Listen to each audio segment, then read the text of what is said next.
இது மகிமை நேரம். கிறிஸ்துவுக்குள் அன்பான மகிமை டிவி நேயர்களுக்கு இனிமையான காலை வணக்கத்தையும் வாழ்த்துக்களையும் தெரிவித்துக் கொள்கின்றேன். இந்த மகிமை நேரம் மூலமாக உங்களை மீண்டும் சந்திப்பதில் மிகுந்த மகிழ்ச்சி அடைகின்றேன். இந்த காலை நேரத்திலும் பொறுமையோடு காத்திருத்தலின் மூலமாக நாம் பெற்றுக்கொள்ளக்கூடிய அனுபவங்களை, இல்லை என்று சொன்னால் ஆசீர்வாதங்களை, மேன்மைகளை பற்றி நாம் சிந்தித்தால் நலமாக இருக்கும் என்று சொல்லி நான் எண்ணுகின்றேன்.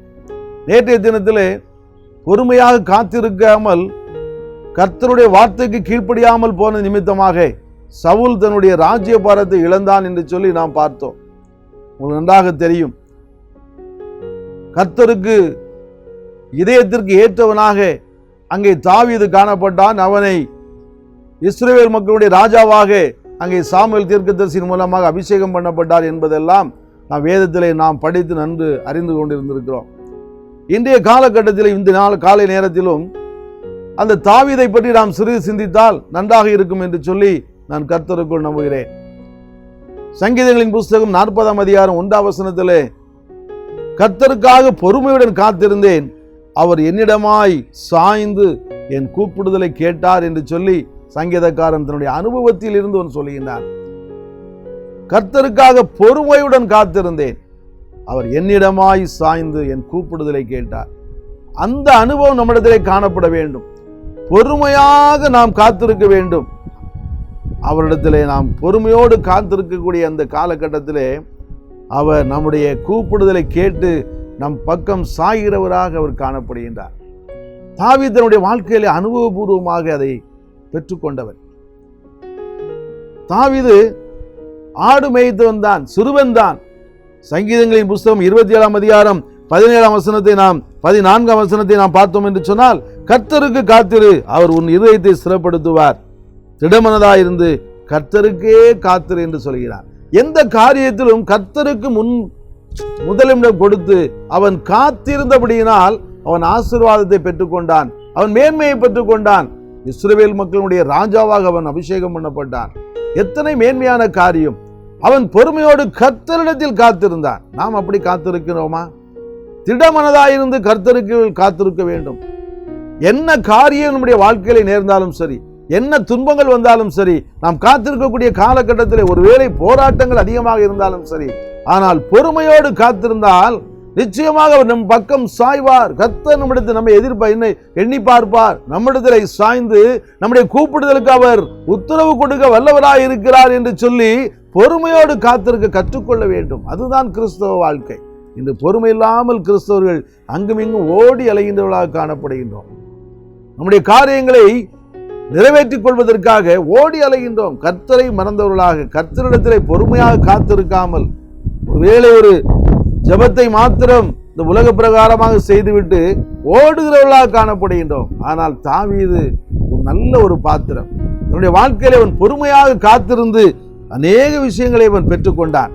ராஜ்யபாரத்திலே அவன் இஸ்ரவேல் மக்களுடைய ராஜாவாக அங்கே அவன் அபிஷேகம் பண்ணப்பட்டான் என்று சொல்லி நாம் பார்க்கின்றோம். மேலும் நாம் இந்த ராஜ்யபாரத்திற்கு பின்பு அவன் பார்த்தோம் என்று சொன்னால், 1 சாமுவேல் புஸ்தகம் 17ஆம் அதிகாரத்தை நாம் முழுவதுமாக நாம் வாசித்து பார்த்தோம் என்று சொன்னால், அங்கே 44ஆம் வசனம் இப்படியாக சொல்கின்றது, இன்றைய தினம் கர்த்தர் உன்னை என் கையில் ஒப்புக் கொடுப்பார், நான் உன்னை கொன்று உன் தலையை உன்னை விட்டு வாங்கி பெலிஸ்தருடைய பாளையத்தின் பிணங்களை இன்றைய தினம் ஆகாயத்து பறவைகளுக்கும் பூமியின் காட்டு மிருகங்களுக்கும் கொடுப்பேன், அதனால் இஸ்ரவேலின் தேவன் ஒருவர் உண்டு என்று பூலோகத்தார் எல்லாரும் அறிந்து கொள்வார் என்று சொல்லி அங்கே சொல்லுகின்றான். அதற்கு முந்தைய வசனத்தை வாசித்து பார்த்தோம் என்று சொன்னால், பெலிஸ்தரை நோக்கி நீ பட்டயத்தோடும் ஈட்டியோடும் கேடகத்தோடும் என்னிடத்தில் வருகிறாய், நானோ நீ நிந்தித்த இஸ்ரவேலுடைய இராணுவங்களின் தேவனாகிய சேனையுடைய கர்த்தரின் நாமத்திலே உன்னிடத்தில் வருகிறேன். நீ ஈட்டியோடு வர்ற கோலியாத்தை பார்த்து சொல்லுகிறான். கோலியாத் அங்கே கம்பீரமாக நின்று கொண்டிருக்கிறான். பெலிஸ்தீன் அல்லவா மிகப்பெரியவனாக நின்று கொண்டிருக்கிறான். எல்லா ஆயுதங்களையும் அங்கே எல்லாவற்றையும் அணிந்தவனாக, அங்கே கையிலே எல்லா காரியங்களையும் எல்லா போர் ஆயுதங்களை வைத்தவனாக காணப்பட்டு கொண்டிருக்கின்றான். ஆனால் இவன் ஒரு சிறுவன், ஆடு மேய்த்து கொண்டிருந்தவன். அவன் தன்னுடைய அங்கே அடைப்பத்திலே 5 கல்லுகளை போட்டு கொண்டு வருகிறான். அந்த அடுத்த வசனத்தை, முந்தைய வசனத்தை நாம் பார்த்தோம் என்று சொன்னால் சிறப்பாக சொல்லுவோம், இன்றைய தினம் உன்னை கர்த்தர் என்னிடத்திலே ஒப்புக் கொடுப்பார். நடந்தது என்ன நமக்கு நன்றாக தெரியும். ஒரு கல்லை எடுத்தான், கவனிலே வைத்து அவன் அடித்த மாத்திரத்திலே அங்கே கோலியாத்து கீழே விழுந்து அவன் மடிகிறான். அவனுடைய ஆயுதத்தை எடுத்து அவனுடைய தலையை வெட்டி போட்டான் என்று சொல்லி நாம் பார்க்கின்றோம். கர்த்தருக்குள்ளாக காத்திருந்து, விசுவாசத்தோடு காத்திருந்து, கர்த்தர் எனக்கு ஜெயத்தை கொடுப்பார். ஏன் என்று சொன்னால், என்னிடத்தில் இருக்கிறவர் சேனைகளின் கர்த்தர், சேனைகளின் கர்த்தர், எல்லாவற்றிற்கும் மேலானவர். அவர் எல்லாவற்றையும் செய்ய அவருக்கு வல்லமை உண்டு. ஏனென்று சொன்னால், அவருடைய கிருபை நிமித்தமாக, அவரிடத்தில் நான் பொறுமையாக காத்திருக்கும் நிமித்தமாக அவருடைய காரியம் எப்பொழுது நிறைவேற்றப்பட வேண்டும் என்று சொல்லி அவருக்கு தெரியும். அந்த காரியத்தை நிறைவேற்றுவதனுடைய பாத்திரம் நான் தான். ஆகவே தான் அவரிடத்தில் நான் பொறுமையோடு காத்திருக்கிறேன். அவர் காத்திருந்த நிமித்தமாக அவர் இன்றைக்கு உன்னை என்னுடைய கையிலே ஒப்புக் கொடுப்பார், உன்னை என்னுடைய கையிலே ஒப்புக் கொடுப்பார். ஏனென்று சொன்னால், நான் சேனைகளின் தேவனாய கர்த்தர் என்னோடு கூட இருக்கிறார். எவ்வளவு மேன்மையான காரியம்! எத்தனை ஒரு அசைக்க முடியாத ஒரு நம்பிக்கை நம்மிடத்திலே காணப்பட்டது. நம்மிடத்தில் அப்படிப்பட்ட ஒரு நம்பிக்கை காணப்படுகின்றதா?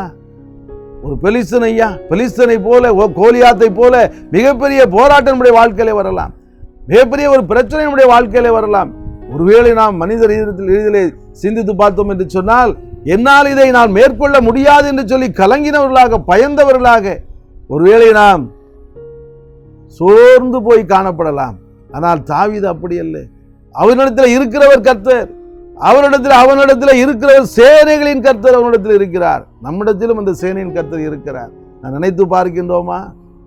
எந்த பிரச்சனை வந்தாலும் சோர்ந்து போய் விடுகின்றோமே. கொரோனா வைரஸ் என்று சொன்னால் அலறி கொண்டு ஓடுகின்றோமே. ஆனால் சேனைகளின் கர்த்தர் நம்மோடு இருக்கும் பொழுது, அது கோலியாத்தை போல எந்த ஒரு பிரச்சனையாக இருந்தாலும் சரி, எந்த ஒரு பெரிய வைரஸாக இருந்தாலும் சரி, அது நம்மை மேற்கொள்ள முடியாது. கர்த்தருக்குள்ளாக நாம் பொறுமையாக காத்திருந்தோம் என்று சொன்னால் வெற்றி கொடுப்பதற்கு அவர் வல்லவராய் இருக்கிறார். மேலும் நாம் பார்த்தோம் என்று சொன்னால் 46ஆம் வசனத்திலே அங்கே சொல்லப்பட்டிருக்கின்றது, இஸ்ரவேலின் தேவன் ஒருவர் உண்டு என்று பூலோகத்தார் எல்லாரும் அறிந்து கொள்வார்கள். அதன் நிமித்தமாக பூலோகத்தில் உள்ளவர்கள் அத்தனை பேரும் தேவன் ஒருவர் உண்டு என்று சொல்லி அறிந்து கொள்வார் என்று சொல்லி நாம் பார்க்கிறோம். கோலியாத்தை வீழ்த்தினது மாத்திரமல்ல, தேவன்தான் உண்மையான கர்த்தர், அவர்தான் உன்னதமான தேவன் என்று சொல்லி இந்த பூமியிலே வாழுகின்றவர் அத்தனை பேர் அறிந்து கொள்வார் என்று சொல்லி சாட்சி கொடுக்கிறார். எவ்வளவு மேன்மையான காரியம்! நம்மிடத்தில் அப்படி ஒரு சாட்சியுள்ள வாழ்க்கை வார்த்தை வருகின்றதா? கர்த்தர் எல்லாவற்றையும் செய்து முடிப்பார். என்னுடைய வாழ்க்கையில எல்லா பிரச்சனைகளும் ஒருவேளை கோலியாத்தை போல் என் முன்னால் வந்து நின்றாலும் அதை மேற்கொள்வதற்கான பலனை என்னிடத்தில் தருவார் என்று சொல்லி நாம் வாழ்ந்து அதிலிருந்து வெற்றி காண்கிறவர்களாக நாம் காணப்படுகின்றோமா? நம்முடைய வாழ்க்கையிலே அந்த பொறுமை நம்மிடத்தில் காணப்பட வேண்டும். நாம் மேலும் பார்த்தோம் என்று சொன்னால், அவன் அந்த கோலியாத்தினுடைய தலையை வெட்டி பறவைகளுக்கு ஆகாரமாக கொடுத்திருக்கிறான். மேலும் பார்த்தோம் என்று சொன்னால் 1 சாமுவேல் 18ஆம் அதிகாரம் 7ஆம் வசனத்திலே அங்கே பெண்கள் எல்லாம் ஆடி பாடும் பொழுது, திரும்பி வரும் பொழுது, சவுல் கொன்றது 1000, தாவீது கொன்றதோ 10000 என்று சொல்லி அங்கே ஆடி பாடினார் என்று சொல்லி பார்க்கிறேன். எத்தனை மேன்மையான காரியம்! அவரிடத்தில் பொறுமையாக காத்திருந்தவரிடத்தில் ஒப்புக் கொடுக்கும் பொழுது ஒரு கல்லை வைத்து அவன் கவனிலே வைத்து அந்த கோலியாத் ஆகிய மிகப்பெரிய ஒரு பெலிஸ்தீனை கொண்டு வீழ்த்தினான். நம்முடைய வாழ்க்கையிலும் அப்படித்தான். பொறுமையோடு அவருக்குள்ளாக காத்திருக்கும் பொழுது, கர்த்தருக்குள் காத்திருக்கும் பொழுது, அவருடைய வார்த்தைக்காக காத்திருக்கும் பொழுது, அவர் நம்மை மேன்மைப்படுத்தும் பொழுது, அவர் கைக்குள் அடங்கி இருக்கும் பொழுது, சேனைகளின் தேவனாய கர்த்தர் எல்லாவித போராட்டங்களிலும் இருந்து, எல்லாவித பிரச்சனையிலும் இருந்து, எத்தனையாக ஒருவேளை பொருளாதார ரீதியாக கஷ்டப்பட்டு கொண்டிருந்தாலும் அதிலிருந்து நம்மை மீட்டெடுப்பதற்கு அவர் வல்லவராய் இருக்கிறார். அவரை நீங்கள் நோக்கி பார்த்து அவருடைய பாதப்படியில் அமர்ந்திருக்க வேண்டும், பொறுமையோடு காத்திருக்க வேண்டும். அப்படி காத்திருப்போம் என்று சொன்னால் மேன்மையான காரியம் நமக்கு கொடுக்கப்படும். அவர் எந்த விதமான போராட்டங்களையும் வெற்றி கொள்வதற்கு அவர் நமக்காக யுத்தம் செய்வார். யுத்தம் செய்ய வல்லவராய் இருக்கிற தேவனாய கர்த்தர் நமக்கு உண்டு. பொறுமையோடு காத்திருப்போமா? ஒரு நிமிடம் கண்களை மூடி ஜெபிப்போம். அன்பின் பரலோக தந்தையே, இந்த அருமையான காலை நேரத்தில் சவுல் பொறுமையாக காத்திரு என்று சொல்லி அவன் மூலமாக நாங்கள் கற்றுக்கொண்டோம். ஆண்டவரே, தாவீது பொறுமையாக காத்திருந்தான் ஐயா. பொறுமையோடு காத்திருந்த நிமித்தமாக நீர் அவனை பலப்படுத்தி பெலிஸ்தியனை, கோலியாத்தை கொன்று போட்டு பெலிஸ்தியர்களை மேற்கொள்வதற்கு அவனை பயன்படுத்தின. ஆண்டவரே, இந்த உலகத்திலே கோலியாத்தை போன்று ஆண்டவரே அநேக காரியங்களுடைய வாழ்க்கையிலே வந்தாலும் அப்பா, உம்மிடத்திலே பொறுமையாக காத்திருந்து மேற்கொள்வதற்கான பலத்தை தாரும். ஆண்டவரே, எல்லா ஞானத்தையும் கொடும் ஆண்டவரே. நீரே எங்களுக்காக போரிட்டு வெற்றி காண்கிறவர்களாக நாங்கள் காணப்பட்டு வெற்றியோடு வாழ்க்கை வாழ எங்களுக்கு நீர்தாமே அனுக்கிரகம் செய்ய வேண்டுமாய் இந்த காலை நேரத்தில் கெஞ்சி மன்றாடுகிறோம். எல்லா பிள்ளைகளுக்கும் நீங்கள் கொடுங்கப்பா.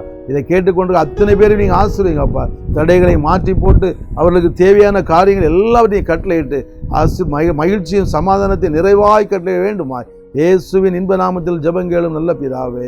ஆமேன், ஆமேன்.